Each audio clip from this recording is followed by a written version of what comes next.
Good morning বন্ধুরা। Jehan school যাবে সকালে, কিন্তু জেহানের ঘুম ভাঙছে না কোনো রকমভাবেই।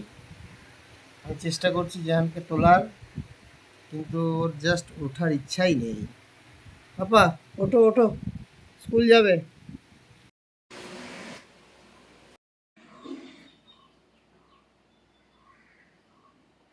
পাপা, চলো স্কুল যাবে। জেহান, দেরি হচ্ছে বাবা। পাপা, জেহান, ও জেহান।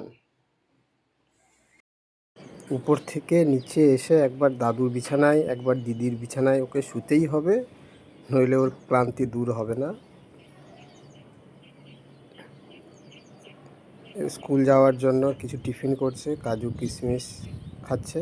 ও নাটসগুলো খেতে ভালোই বাসে, সমস্ত রকম নাটসই ভালোবাসে ও। খাওয়ার পর স্কুলের জন্য প্রস্তুত হবে। জামা প্যান্ট পরা হয়ে গেছে, জুতো পরছে মন দিয়ে। ও জুতোটা নিজে নিজেই পরতে পারে। জুতো পরা হয়ে গেলে আমরা ওকে নিয়ে স্কুলে যাব।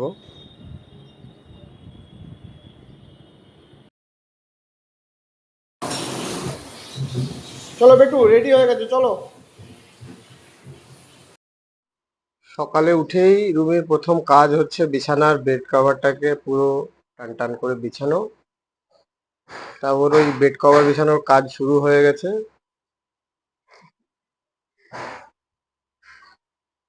অবশ্য দোষ নেই ওর, জেহান আর আমি সবসময় বেড কভারটাকে জড়ো করেই রাখি। তোমরা তো জড়ো সড়ো করে পুরো গুটিয়ে পাটিয়ে শুয়ে থাকো। আর এই যে বেড কভারটা দেখছেন, এটা রুমির নিজের বানানো, তাই তো?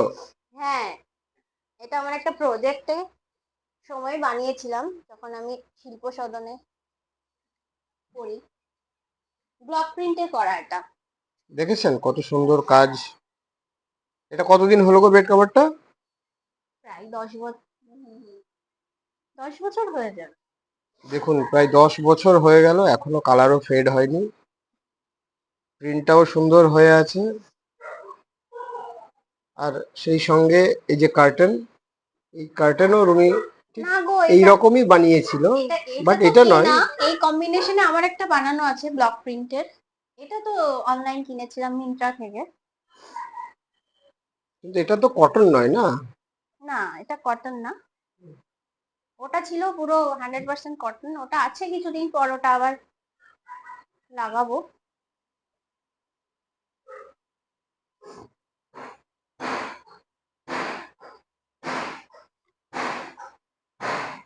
জিহানকে তো 9:30 স্কুল থেকে আনতে হবে, হ্যাঁ, ওর তারপর আমরা বেরোবো বাজার। জিহানের স্কুল ছুটি হবে 9:30টায়। তারপর একবার ওকে নিয়ে বেরোবো, কিছু কাজ আছে। এই বেড কভার এরকম থাকবে না, কিছুক্ষণ পর জেহানের বাবা আর জেহান পুরো এটাকে ওলট পালট করে রেখে দেবে। তবুও নেক্সট ব্লকে আবার দেখা হবে বন্ধুরা, ধন্যবাদ।